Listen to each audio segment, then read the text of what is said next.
Veled is biztosan előfordult már, hogy nekiálltál játszani még bontatlan billentyűzeteddel, és nem tudtad, hogy miért nem működik. Hát bontsuk ki együtt ezt a szépséget, mert nekem nagyon bejön.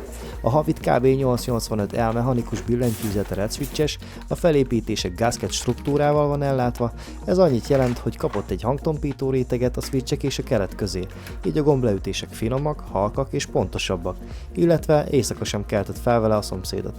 Ez a matt fehér szín állati jól néz ki, nagyon eltalálták, és természetesen RGB világítást is kapott. A gamer.shop.hu weboldalon pedig megtaláljátok 14.990 forintért.